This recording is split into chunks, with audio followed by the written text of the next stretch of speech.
My pick for game changer this year is Miles Scott of Bat Kid fame in San Francisco. Here's a 5-year-old who recovered from leukemia, got a wish from Make-A-Wish Foundation. He wanted to become a superhero, and when the country is in dire need of superheroes, we found one in a 5-year-old and drew the attention of the country. This morning we are looking back at the game changers of 2013. The next, a Pakistani teenager who cheated death to become an inspiring global star.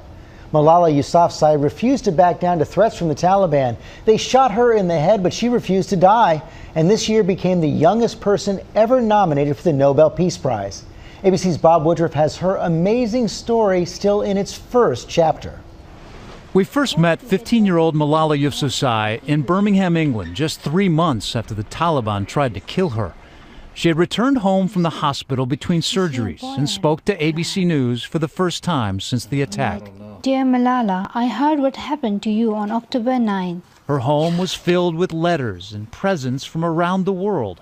You must have a lot of people that you want to thank. What would you say to them? Today you can see that I'm alive. I can speak. I can see you. I can see everyone. And I'm getting better day by day. It was a miracle she had survived at all. Shot in the head at point-blank range. This little girl from the Swat Valley of Pakistan was not only fighting for her life, she was fighting for the right of all girls to go to school. Malala Yousafza was attacked and shot by extremists who don't want girls to have an education and don't want girls to speak for themselves. I have the right of education. I have the right to play. I have the right to speak up. Malala was speaking up because the Taliban was bombing schools, threatening teachers, and ordering girls to stay at home. Swat Valley! Zindabad! Swat Valley! Zindabad! She was even featured in this documentary by the New York Times. They cannot stop me. I will get my education if it is in home, school, or any place. I want to become a doctor. Her father, Ziauddin, an activist and school teacher, was targeted for death. Soon his only daughter would be too. She doesn't remember the man with a gun boarding her school bus, but she described what her friend sitting next to her told her in this interview with Diane Sawyer. He said, you were just holding my hand and you just squeezed my hand like you were just forcing it, and you said nothing. And she said, like, you just looked at the man like this. And then she said, like, then he fired three bullets, and one hit you on the left side of my head, and it hit me like this. So I hid my face because there was gunpowder on my fingers. The alleged shooter, Ataullah, was never arrested. As word spread that Malala was alive, her survival became the ultimate defiance. Malala has become a hero. She has now triggered a huge movement around the world. She gets letters from children. Malala is incredible. They have made videos for her. Did you ever imagine there would be this kind of reaction to what happened to her? I think Malala is an inspiration for the children all over the world. Every girl is like Malala Yousafza. But not every girl would risk her life to take on the extremists who tried to kill her. I was with her only a couple of days after the incident, and I asked her, what do you want to do? And she said, I want to continue doing the work that I'm doing. And I said, sweetheart, you need to rest right now. And she said, but I'm okay, and I'm going to be okay. And there's many, many more people that I need to help. She could have disappeared. She could have silenced herself. This is pretty courageous of her to do this kind of work. She will not back down until she thinks every child has the right to go to school. I'm here to speak up for the right of education of every child.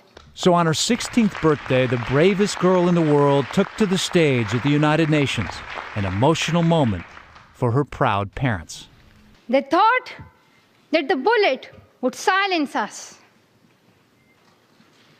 but they failed. The terrorists thought that they would change my aims and stop my ambitions, but nothing changed in my life except this. Weakness, fear, and hopelessness died. Strength, power, and courage was born. The little girl from Swat had become a symbol for a cause much larger than herself. Her life is a miracle. Her standing up again with her full stature is a miracle. And the way she spoke, I think it was amazing. And now, I'm not the only person who own her as a daughter. She's owned by everybody. She's the daughter of the world. She's the daughter of the world. That she wants education for everybody, especially for the daughters and sons of Taliban. But on the one-year anniversary of Malala's attack, the Taliban said they would target her again. I think life is always dangerous. Some people get afraid of it, some people don't go forward. And now I know that you must not be afraid of death. And you must move forward. To move forward, she has created the Malala Fund to raise awareness and money for the 32 million girls around the world who can't go to school. Her first grant, sending 40 young girls working in domestic labor in the Swat Valley to school full-time. Let us turn the education of 40 girls into 40 million girls. Many of the world's loudest voices are speaking out to support her cause. They shot her at point-blank range in the head and made her stronger. Malala, who dared to believe that every child has an equal right to an education. What matters is if you are brave, and you are very, very brave, Malala. I know your father is backstage, and he's very proud of you, but would he be mad if I adopted you? Despite her popularity, Malala continues to speak truth to power.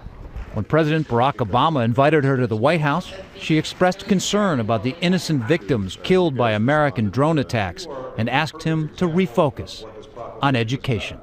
One child, one teacher, one book, and one pen can change the world. For This Week, I'm Bob Woodruff, ABC News, New York. Malala just announced her new goal. She wants to be Prime Minister of Pakistan, and she's already written a memoir called I Am Malala. For more on Malala's mission, check out malalafund.org.